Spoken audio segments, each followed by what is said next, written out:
এ যেন একই সঙ্গে আশঙ্কা এবং স্বস্তি। আশঙ্কাটা গত রবিবার রাত থেকেই ছিল, যখন ইরানের তরফে ইসরায়েলের দিকে বলা হচ্ছিল যে বিশ্বের সবচেয়ে বড় ড্রোন এবং মিসাইল হামলা চালানো হয়েছিল। একই সঙ্গে ৩০০ মিসাইল এবং ড্রোন ধেয়ে গিয়েছিল একাধিক ইসরায়েলি টার্গেটের দিকে। যদিও ইসরায়েলের শক্তিশালী এয়ার ডিফেন্স ব্যবস্থা এবং ইউনাইটেড স্টেটস, ব্রিটেন, ফ্রান্স সহ একাধিক দেশের কোলাবোরেশনে কিন্তু প্রায় সবকটা প্রজেক্টাইলকেই ইন্টারসেপ্ট করা সম্ভব হয়েছিল। ইসরায়েলের তেমন কোনো ক্ষয়ক্ষতি হয়নি, কিন্তু আশঙ্কাটা জমছিল তারপর থেকে। ইসরায়েল কি ইরানকে ছেড়ে দেবে, নাকি এই আক্রমণের পাল্টা কোনো প্রতি আক্রমণ লঞ্চ করা হবে ইসরায়েলের তরফে? এই প্রশ্ন ঘিরে কার্যত তোলপাড় ছিল পশ্চিমী দুনিয়া। এমনকি আশঙ্কায় ছিল ভারত ও মধ্যপ্রাচ্যের একাধিক দেশ। ইসরায়েলি নেতা মন্ত্রীরাও বরং একই সঙ্গে বলে আসছিলেন যে ইরানকে তারা জবাব দেবেনি, কিন্তু প্রায় সমস্ত পশ্চিমী দেশের তরফে ইসরায়েলের কাছে অনুরোধ করা হয়েছিল যে তারা যেন আর এই ঘটনাকে বেশি দূর না এগোতে দেয়। বেঞ্জামিন নেতানিয়াহু সহ একাধিক ইসরায়েলি নেতা মন্ত্রীদের ওপর তীব্র আমেরিকান চাপ তৈরি করা হয়েছিল, যাতে এই ঘটনার পরে ইসরায়েল ডি-এসক্যালেশনের পথে হাঁটে। অবশেষে গতকাল খবর এসেছে যে ইরানের ইস্পাহান শহরের একাধিক স্ট্র্যাটেজিক ফ্যাসিলিটিকে টার্গেট করে ইসরায়েলের তরফে নাকি ড্রোন হামলা করা হয়েছে।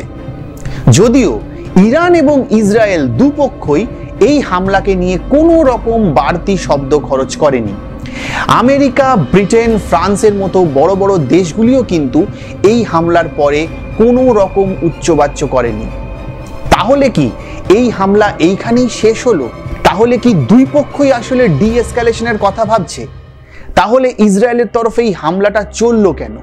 কেনই বা বেছে নেওয়া হলো ইস্পাহানের মতো একটা শহরকে?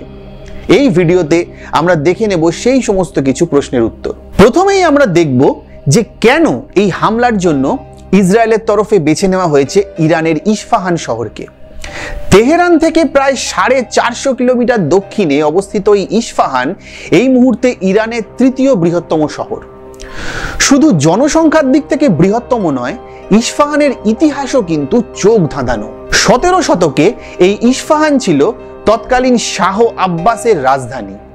আজও ইস্পাহানে গেলে আপনার চোখে পড়বে চোখ ধাঁধানো সুন্দর বেগুনি টাইলসের তৈরি মসজিদ, বুলেভার্ড, আর্ক ব্রিজ, এমনকি ইস্পাহানের যে গ্র্যান্ড বাজার, সেই বাজারটিও কিন্তু ইরান সহ গোটা মধ্যপ্রাচ্যের অন্যতম দর্শনীয় বস্তু।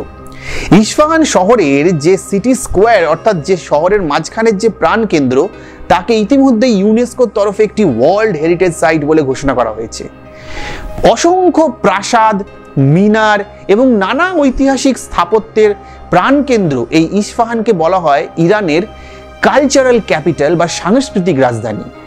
তার পাশাপাশি ইস্পাহানের কিন্তু বাড়তি কিছু স্ট্র্যাটেজিক গুরুত্বও রয়েছে। এই ইস্পাহান শহরেই রয়েছে অন্তত 4টি ইরানিয়ান নিউক্লিয়ার ফ্যাসিলিটি, যেখানে পরমাণু বিজ্ঞান বিষয়ক নানা রকম গবেষণা চালানো হয়। তার পাশাপাশি এই ইস্পাহানের কাছেই রয়েছে একটি ইরানিয়ান বায়ুসেনার এয়ারবেস, যেখানে সর্বক্ষণ প্রস্তুত থাকে একাধিক আমেরিকার F-14 টমক্যাট যুদ্ধবিমানের একটি স্কোয়াড্রন। এই যুদ্ধবিমান 1979 সালে ইরানের যে ইসলামিক রেভলিউশন, তার আগে যখন আমেরিকা এবং ইরানের অত্যন্ত বন্ধুত্বপূর্ণ সম্পর্ক ছিল, সেই সময় আমেরিকার তরফে ইরানকে দেওয়া হয়েছিল। আজ যেই যুদ্ধবিমান ব্যবহার করে ইরানের বায়ুসেনা। এমনকি এই ইস্পাহান শহরের সঙ্গে কিন্তু আমাদের বাংলারও একটা যোগাযোগ রয়েছে। 18 শতকে ইস্পাহান থেকে ভারতে পা রাখেন এক অত্যন্ত সমৃদ্ধ ব্যবসায়ী পরিবারের কয়েকজন সদস্য। প্রথমে বম্বে, পরে তারা চলে আসেন কলকাতায়। এই পরিবারের সদস্য মির্জা মোহাম্মদ ইস্পাহানি এবং তার পুত্র মির্জা আহমদ ইস্পাহানির হাত ধরেই তৈরি হয় MM ইস্পাহানি লিমিটেড, যা সেই সময়কার ব্রিটিশ আমলের কলকাতার একটি নামী বাণিজ্যিক সংস্থা হিসেবে বেশ খ্যাতি লাভ করে।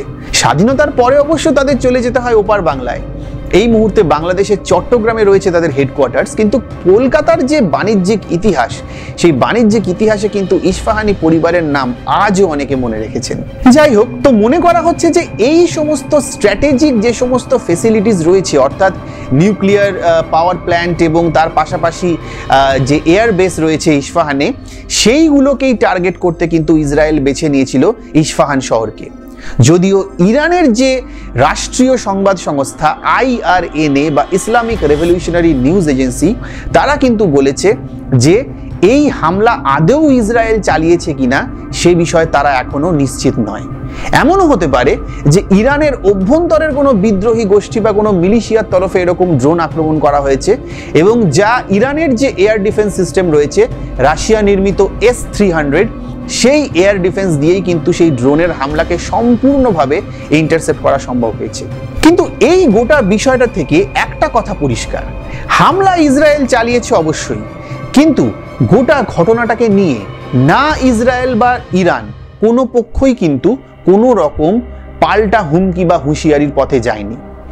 এমনকি মুখে কুলু পেটেছে আমেরিকা, ব্রিটেন, ফ্রান্সের মতো একাধিক দেশের তাবড় কর্তারা। যেমন ধরা যাক, এই মুহূর্তে ইটালিতে রয়েছেন আমেরিকার সেক্রেটারি অফ স্টেট অ্যান্টনি ব্লাইনকেন। তাকে যখন প্রশ্ন করা হয় এই হামলা নিয়ে, তিনি কিন্তু একদম সরাসরি বলে দেন যে এই বিষয়ে তার কিচ্ছু বলার নেই, আমেরিকার অবস্থান অত্যন্ত ক্লিয়ার। তিনি বলেন যে আমরা শুধুমাত্র ডি-এসকালেশনের কথা বলবো, কোনো রকম হামলা নিয়ে বাড়তি কথা আমরা বলবো না। অর্থাৎ একটা বিষয় এই গোটা ঘটনা থেকে যা আমরা মোটামুটিভাবে অনুমান করতে পারি তা হলো যে মোটের ওপর ধরা হচ্ছে পশ্চিমী দুনিয়ার চাপের কাছে কিন্তু শেষ অবধি মাথা নুইয়েছে ইসরায়েল এবং ইরান দুই পক্ষই। ইসরায়েলের ওপর যে নজিরবিহীন চাপ সৃষ্টি করা হয়েছিল, অর্থাৎ আমেরিকার তরফে কিন্তু ইসরায়েলকে বারবারই বলা হয়েছে যে তোমাদের সঙ্গে আমরা আছি, কিন্তু ইরানের সঙ্গে বাড়তি কোনো গোলমাল পাকালে কিন্তু তোমাদের পাশে আমরা কোনো অবস্থাতেই থাকবো না। তাই ইসরায়েলের একাধিক নেতা মন্ত্রীরা বিভিন্ন রকমের হুঙ্কার দিয়েছিলেন সেই সময়ে যে ইরানকে দেখে নেবো, ইরানের বিরুদ্ধে যুদ্ধ ঘোষণা করব, ইরানকে নিশ্চিহ্ন করে দেবো, এরকম বিভিন্ন দাবি দাবা আমরা সেই সময় দেখেছিলাম। কিন্তু দিনের শেষে ইসরায়েলের তরফে যেভাবে স্ট্রাইক চালানো হলো, সেটা কিন্তু বলা হতে পারে যে জাস্ট করতে হয় তাই করেছে, একটা মুখ রক্ষার ব্যাপার আছে। বিশেষ করে ঘরোয়া যে সমস্ত ইলেকশন বা সেই সমস্ত ইস্যু আছে তার দিকে তাকিয়ে ইরানকে একটা জবাব দেওয়ার দরকার আছে, সেই জন্য তারা হামলা চালিয়েছে। কিন্তু বাড়তি কোনো যুদ্ধের প্রিপারেশন কিন্তু ইসরায়েলের তরফে নেওয়া হচ্ছে না।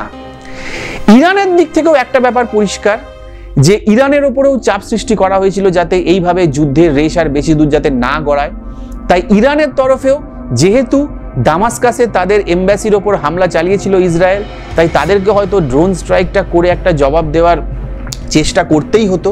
কিন্তু দিনের শেষে ইরানও বুঝেছে যে যুদ্ধ একটা নতুন করে বাঁধলে কিন্তু তাতে ইরানকেও বিপুল ক্ষয়ক্ষতির মুখে পড়তে হতে পারে। বিশেষ করে মিলিটারি স্ট্রেংথের দিক থেকে ইসরায়েলের থেকে অনেকটাই পিছিয়ে রয়েছে ইরান, এবং ইসরায়েলের সঙ্গে যেভাবে বিশ্বের তাবড় মহাশক্তিধর দেশগুলি একযোগে রয়েছে, সেই জায়গায় দাঁড়িয়ে বড় কোনো যুদ্ধের দিকে এগোলে তাতে ক্ষতি বেশি হওয়ার কথা কিন্তু তেহরানের। অর্থাৎ এই সব অঙ্ককে মিলিয়ে দেখলে আমাদের মনে হতে পারে যে আপাতভাবে একটা প্রতীকী হামলা চালিয়েই কিন্তু রণে ভঙ্গ দিল ইসরায়েল এবং ইরান দুপক্ষই। কিন্তু কূটনৈতিক অঙ্ককে যদি আরেকটু সামনের দিকে এগিয়ে নিয়ে যাই, তাহলে আমরা দেখতে পাবো গতকালের হামলার কিন্তু আরো একটা সিগনিফিকেন্স রয়েছে। ইসরায়েল ইস্পাহান শহরে ইরানের একাধিক নিউক্লিয়ার ফেসিলিটিস টার্গেট করেছে। এই নিউক্লিয়ার ফেসিলিটিস নিয়ে কিন্তু পশ্চিমী দুনিয়ার আপত্তি দীর্ঘদিনের। যদিও ইরানের সর্বোচ্চ নেতা আয়াতোল্লাহ আলী খামেনি তিনি কিন্তু বারবার বলেছেন যে ইরান কোনো রকমভাবেই পরমাণু অস্ত্র তৈরির দিকে আগ্রহী নয়, এমনকি ওয়েপন্স অফ মাস ডিস্ট্রাকশনস তৈরির দিকেও তারা একেবারেই আগ্রহী নন। তারা শান্তির পথে চলতে চান এবং ইরানও বিশ্ব শান্তির সঙ্গেই পা মিলিয়ে চলতে চায়। কিন্তু দিনের পর দিন যেভাবে আমেরিকা সহ পশ্চিমী দুনিয়ার একাধিক দেশ ইরানের বিরুদ্ধে অবিশ্বাস এবং সন্দেহের বাতাবরণ থেকে ইরানের বিরুদ্ধে একাধিক স্যাংশনস চাপিয়ে রেখেছেন, তাতে কিন্তু ইরানকে এবার কোণঠাসা হয়েই পরমাণু অস্ত্রের দিকে এগোতে হবে এমন একটা জল্পনা পশ্চিমী দুনিয়ায় ছিল।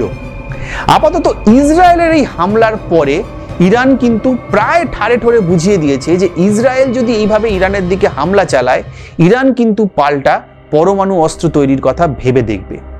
এ কথা বলার কারণ, ইসরায়েল সরকারিভাবে কখনো পরমাণু অস্ত্র তৈরি করেছে দাবি না করলেও মোটামুটিভাবে কিন্তু আন্তর্জাতিক সম্পর্কের ছাত্র মাত্রই এটা জানে যে ইসরায়েলের কাছে পরমাণু অস্ত্র তৈরির সমস্ত রকম ক্যাপাসিটি রয়েছে, এমনকি পরমাণু অস্ত্রও সম্ভবত তাদের রয়েছে, তারা কখনো সেটা ডিসক্লোজ করে না। এই যা ফলে এই হামলার পরে দুই দেশের মধ্যে পরমাণু অস্ত্রের প্রতিযোগিতা নতুন করে তৈরি হবে কিনা এই দিকে কিন্তু আমাদের নজর থাকবে।